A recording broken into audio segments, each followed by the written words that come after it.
नमस्कार। चलिए आज बात करते हैं वर्ल्ड सर्वाइवल डे की। लेकिन इसे समझने का हमारा तरीका थोड़ा अलग होगा। हम इसे जानेंगे एक कहानी के जरिए। एक ऐसी कहानी जो हमें बताएगी कि कैसे एक छोटी सी नन्ही सी प्रेरणा एक बहुत बड़े जागरूकता अभियान का रूप ले सकती है। तो क्या कभी सर्वल के बारे में सुना है? खैर, यही सवाल एक टीचर ने अपने नेचर क्लब के बच्चों से भी पूछा था। और जानते हैं, बस इसी एक छोटे से सवाल ने एक पूरी खोज की यात्रा शुरू कर दी। तो सवाल यह है कि आखिर ये सर्वल है क्या? जरा सोचिए, अफ्रीका के वो जो बड़े बड़े घास के मैदान है ना, वहां की एक खूबसूरत जंगली बिल्ली। इसकी खासियत क्या है?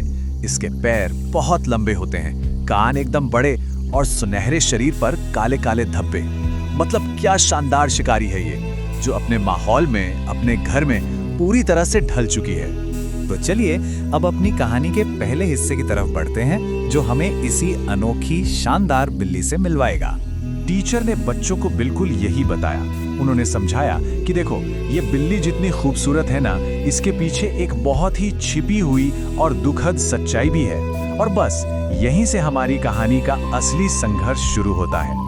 तो चलिए अब जानते हैं उस छिपे हुए दुख के बारे में और उन गंभीर खतरों के बारे में जिनका सामना ये बेजुबान सर्वाइवल कर रहे हैं। और सबसे बड़े खतरे कौन पैदा कर रहा है? हम इंसान।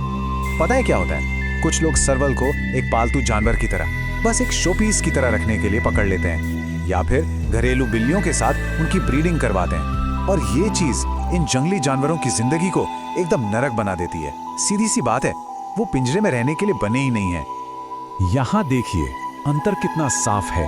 एक तरफ है जंगल की जिंदगी, जहाँ सर्वाइवल आजाद है, अपने असली स्वभाव के साथ जी रहा है और इकोसिस्टम का एक बेहद जरूरी हिस्सा भी है।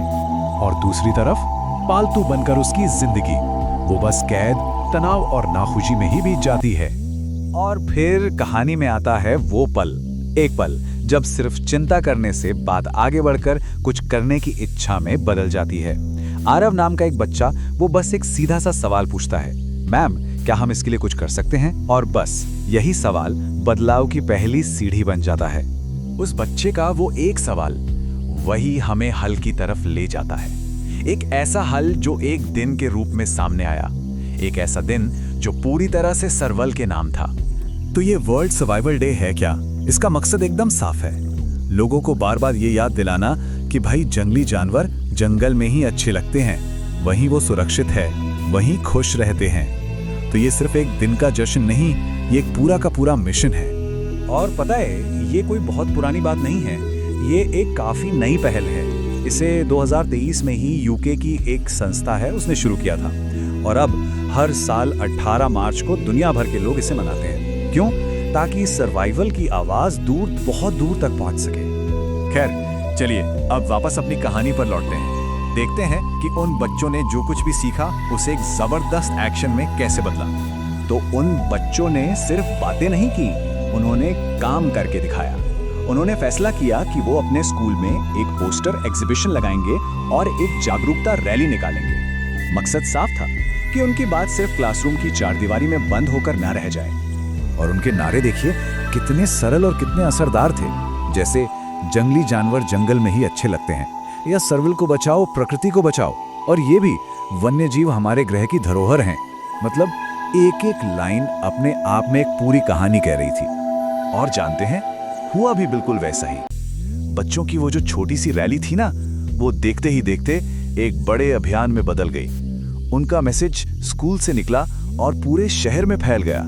और धीरे धीरे लोगों को ये बात समझ आने लगी कि प्रकृति का बैलेंस बनाए रखने के लिए हर एक जीव कितना जरूरी है। तो जागरूकता की ये कहानी अब एक वादे पर आकर खत्म होती है। एक ऐसा वादा, एक ऐसी जिम्मेदारी जो सिर्फ उन बच्चों की नहीं बल्कि हम सबकी है। उस दिन बच्चों ने ये 3 बातें करने की शपथ ली। पहला, कि हम वन्य जीवों का सम्मान करेंगे। दूसरा, कि हम जंगली जानवरों का शिकार या उनका व्यापार बिल्कुल नहीं होने देंगे। और तीसरा, कि हम अपनी प्रकृति की रक्षा करेंगे। मतलब उन्होंने सिर्फ सर्वाइवल के बारे में सीखा नहीं, बल्कि वन्य जीवों के प्रति अपनी जिम्मेदारी को समझा और उसे निभाने का पक्का वादा किया। और सच पूछिए तो यही इस पूरी कहानी का निचोड़ है। हमारी धरती की जो खूबसूरती है, इसका जो बैलेंस है, वो सिर्फ और सिर्फ इसी बात पर टिका है कि हम प्रकृति और उसके जीवों के साथ कैसा बर्ताव करते हैं। तो आखिर में ये पूरी बातचीत हमें एक बहुत ही जरूरी सवाल पर लाकर छोड़ देती है कि प्रकृति का ये जो नाजुक सा संतुलन है, इसे बनाए रखने में आखिर हमारी भूमिका क्या है। और ये सवाल ये सिर्फ उन बच्चों के लिए नहीं था, ये हम सब के लिए है। सोचने वाली बात है ना।